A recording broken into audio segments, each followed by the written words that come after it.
Grace, mercy, and peace of our God be with us all this day. I want to welcome you to Zion United Church of Christ. This is an historic building, and it's historic for your family as well as it is for many others. These sacred walls, these stained glass windows, have heard the prayers of families for many generations. It's been a place where there have been baptisms, confirmations, weddings, celebrations of life's transitions, and of course, funerals. But this is a sanctuary that I welcome you to as your safe space. It is a sacred space in the protective shelter of God's love here. You are free to pour out your grief, to release your anger, to face your pain or emptiness, and to know that God cares.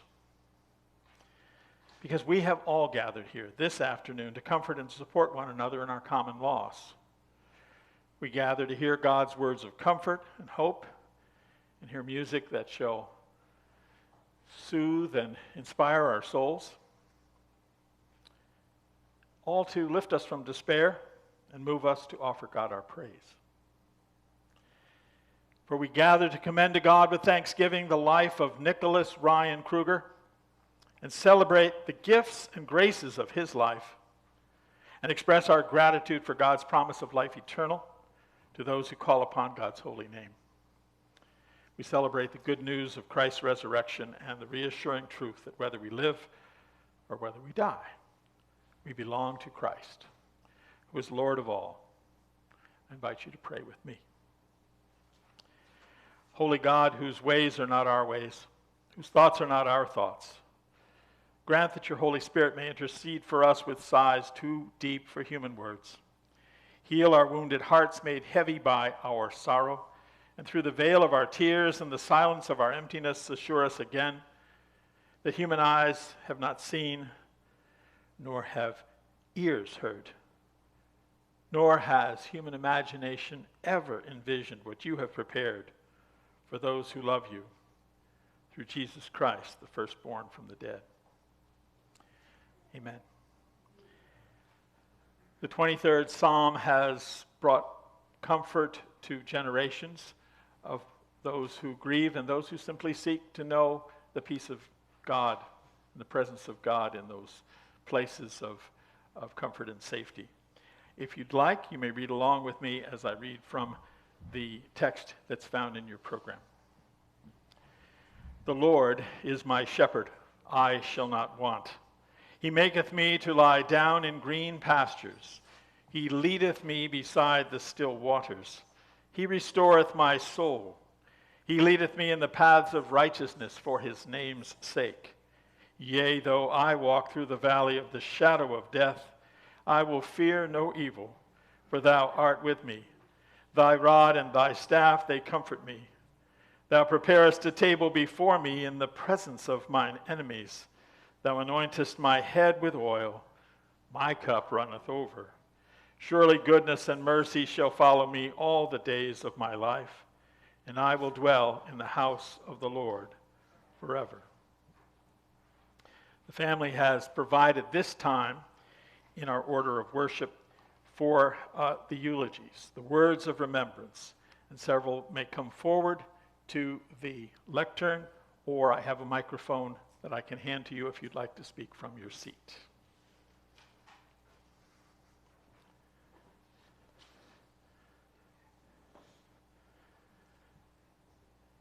Come forward or raise your hand. Okay. No, that's fine.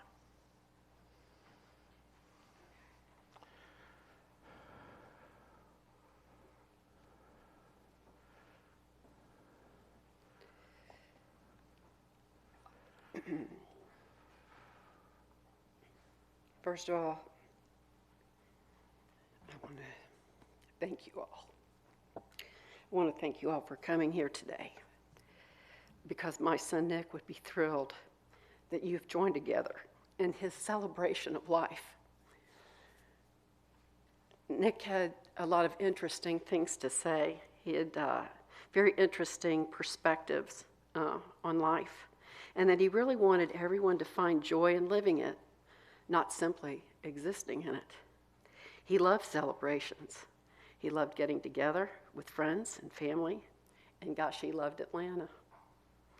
His tattoos of the city of Atlanta and Georgia sports teams were an ongoing project. He even had Peachtree Street landmarks inked on his body. We joked that he was becoming a walking roadmap of the city of Atlanta. I'd like to say Nick especially liked his circa 1985 tattoo, the year that he was born, and his favorite month, October, his favorite holiday being Halloween. I think Nick finds some type of humor in the fact that his last name is Krueger, and people would joke with him when he grew up about Freddy Krueger. And so I think Nick is sitting up watching amused that his celebration of life is on Elm Street.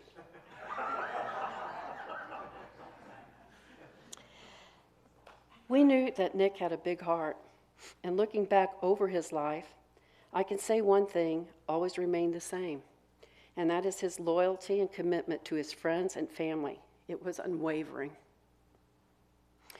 He was the kind of guy who would give you the shirt off of his back, always willing to help and go the extra mile.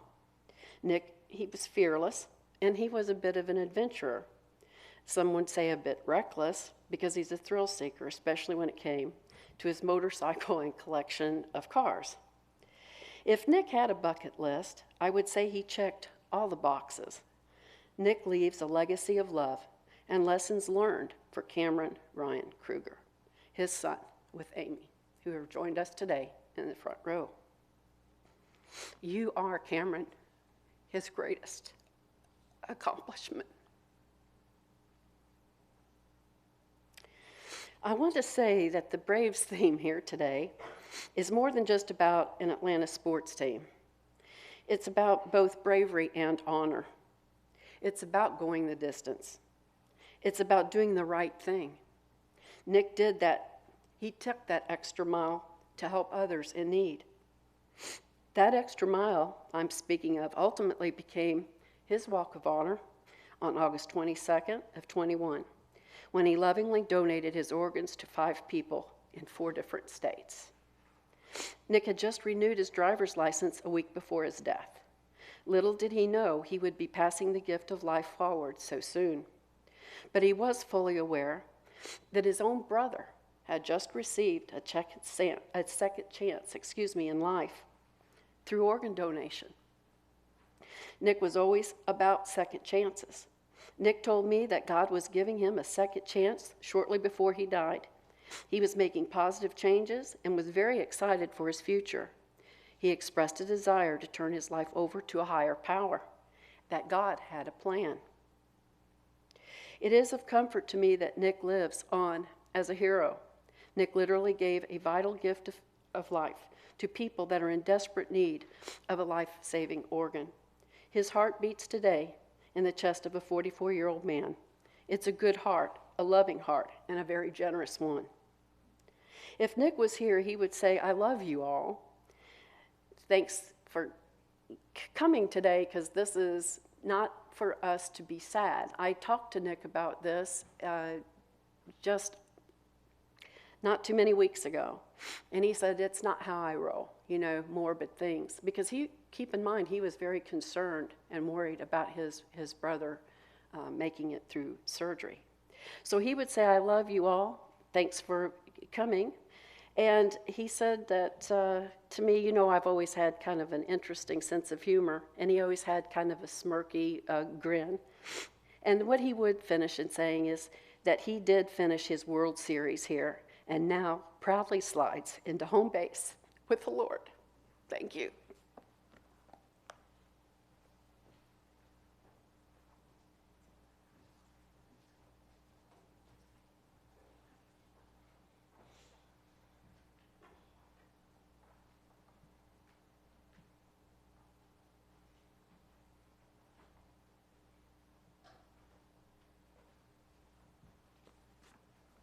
Well, you probably all know who I am.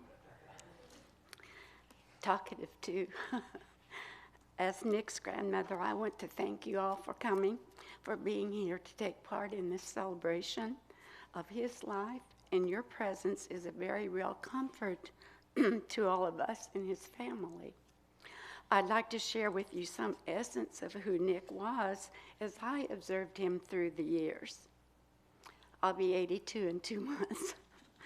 At 7 years, Nick walked with me holding my hand, and he said, "Grandma, when I grow up someday, I'm going to be rich and I'm going to take good care of you."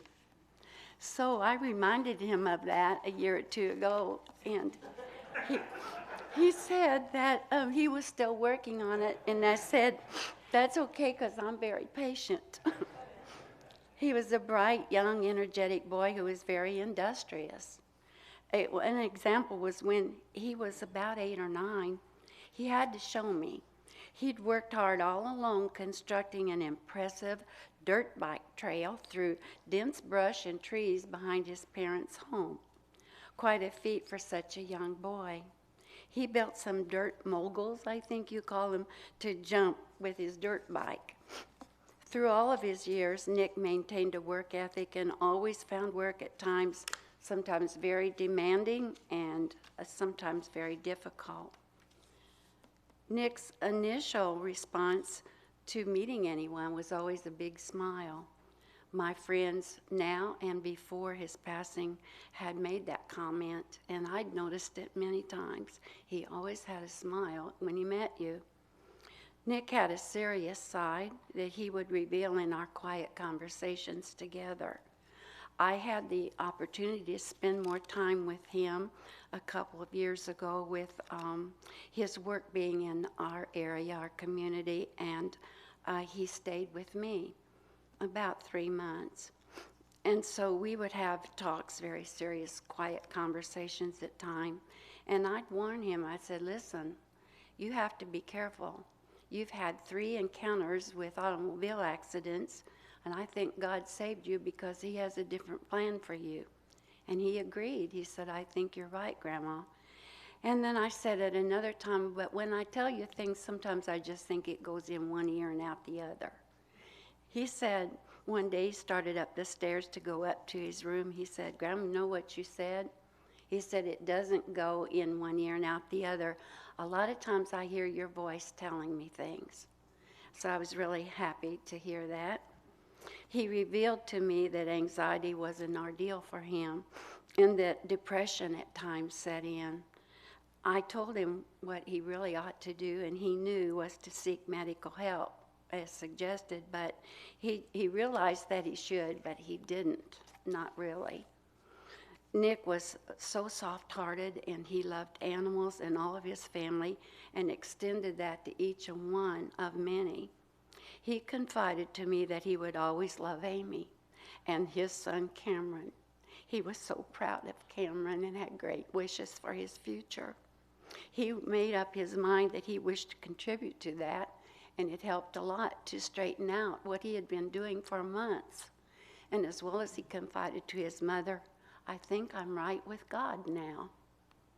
He loved and thanked his mom for her constant support, and he repeated that even in his last text. He was a lot of fun and very interesting person. He brightened our lives. We worried at times when he was much younger, and he had said he regretted decisions that he'd made when he was younger, and he was going to try to rectify it. He was very serious about that. And the last time we talked, about 2 weeks before he passed, he called and he was asking me for my recipes.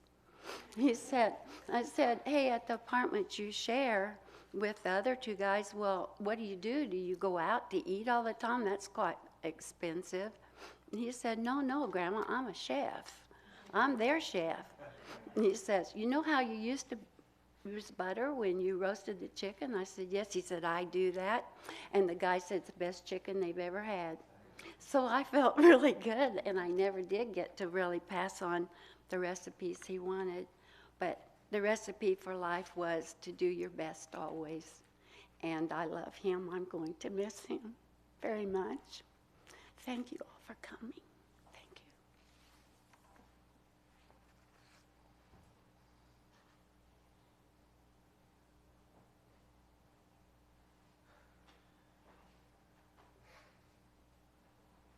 Can you guys see me?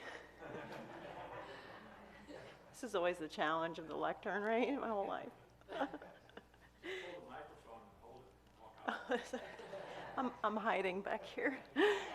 So, I'm Christine. I'm Nick's aunt. For those of you who don't know me, can you hear me better now, Lala? Okay, great. So, those of you who also know me know I'm a crier, so I'm probably going to cry a lot. But I'll be okay. So I wanted to share some things that I remember about Nick. There are certain times that really stick out for me. And the first was before he was born. And I'll never forget when my sister Lisa, she's very pregnant and very tired. And she'd made dinner for us, and she made spaghetti. And it had been a long day, and we sat down at the kitchen table. I was visiting her to eat the spaghetti, and right when she sat down, her water broke. And I'll never forget the look on her face, because she was like, oh, like, now I just want to eat. And that was funny. I remember we used to say when Nick was a baby, he looked like a little old man. You remember that? Yeah, he did. It was very funny. I was looking at some pictures the other day, and I was reminded of that. As you've heard, Nick loved animals, and one time Lisa was out of town, and I was babysitting.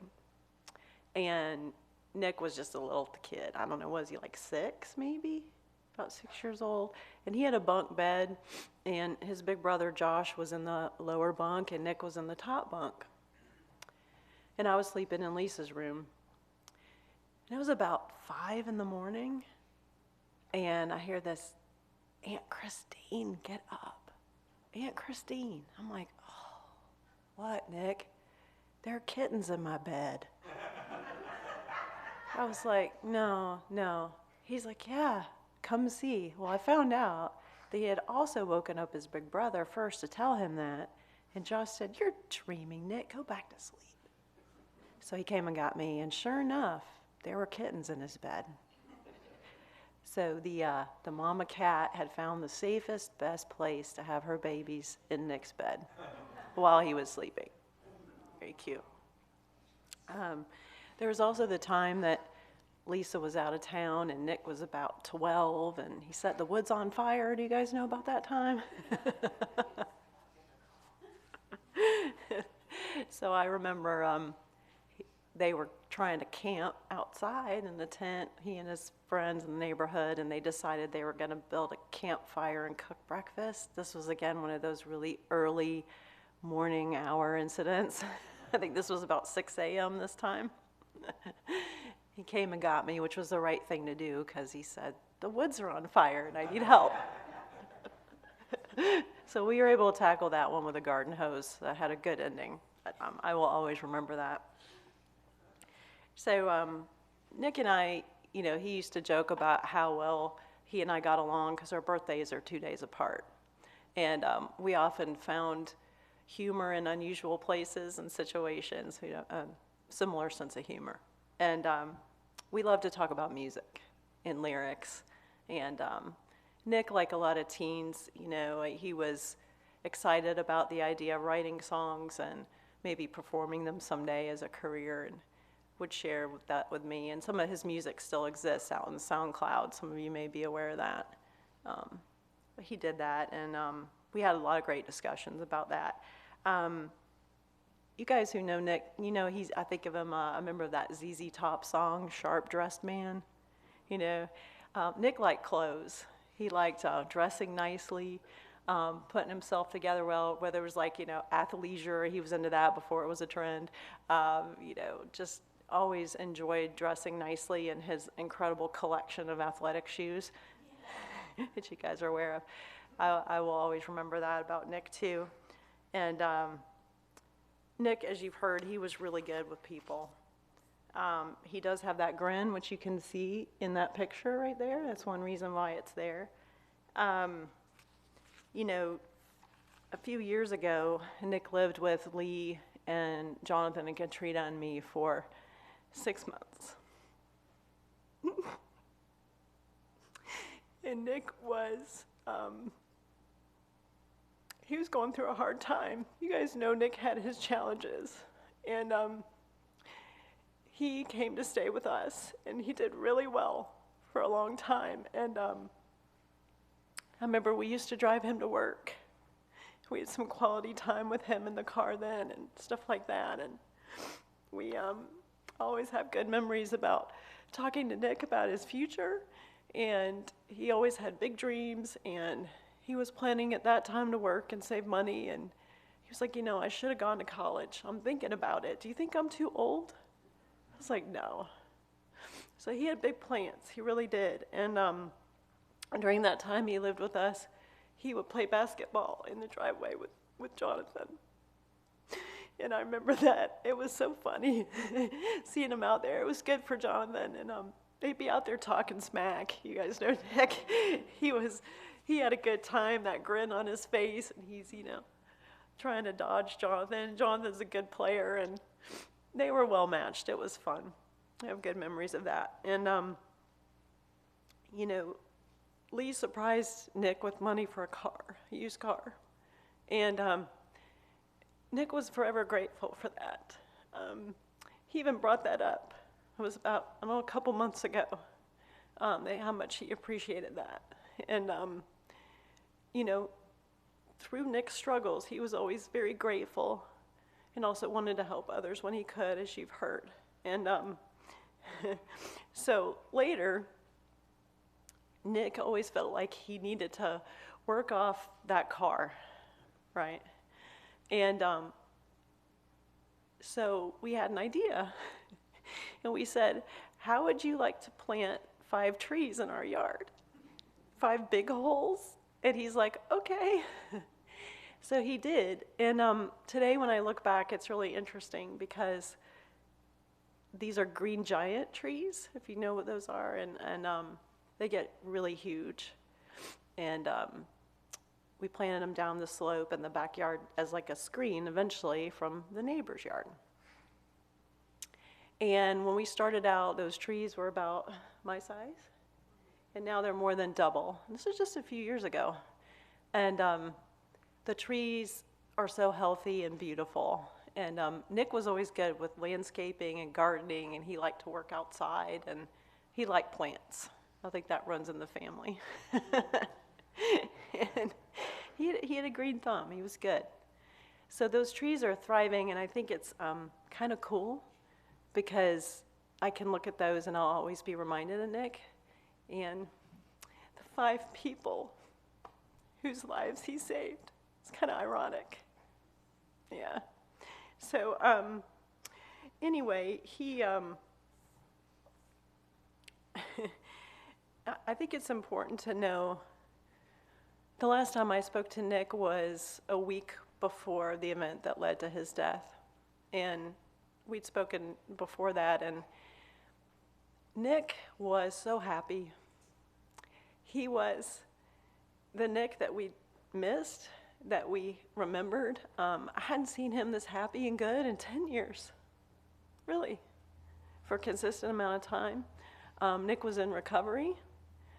He called me the day after he got his 60-day sobriety chip, and he was so proud. And we had a great talk about that. Nick shared with me that he had finally surrendered himself to God, like really, truly did. And that's what made the difference for him this time. This recovery was different. I think we all know that. The way Nick talked about things, the way he loved his family, and he made lots of phone calls. He called people from many, many years ago who had helped him with something to thank that person. He was making the rounds, He did the right thing. He realized God's love for him. He really got it this time. And so I want you to know that he was happy, he was on a good path, and that he was ready to work hard and achieve his goals, and that he cared about all of y'all very much. So those are my memories of Nick, and I carry with me that his legacy is Cameron, because We're so grateful to have him, and I'm sad and I'm going to miss Nick, and yet I'm glad that we have this young man in our family. So that's all I have to say. Thank you, guys.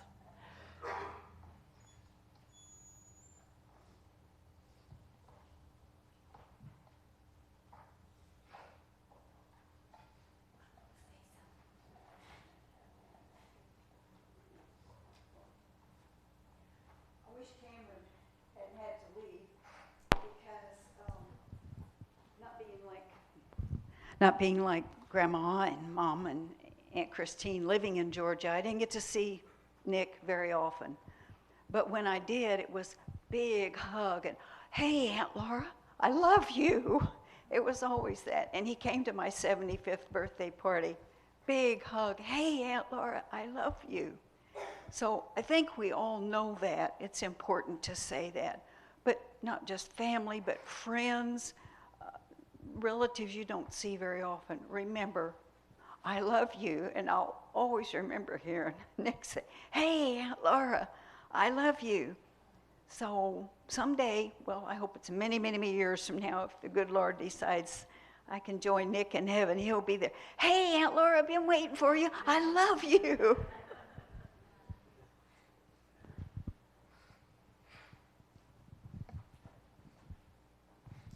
Good afternoon, I'm Kathy, and I'm Lisa's friend for over 15 years and been embracing this family. When I first met Nick, the love and the laughter and the hugs and the talks that we've had, Nick and I talked about the Lord often, and most recently I was talking to Lisa before his passing, and I said, how is Nick doing? And she was, he's doing okay. And I said to her, I said, listen, God is going to take care of Nick. I said, I felt it in my spirit that God is going to take his life over and he's going to be with the Lord. He's going to make that. And I didn't know he was going to leave.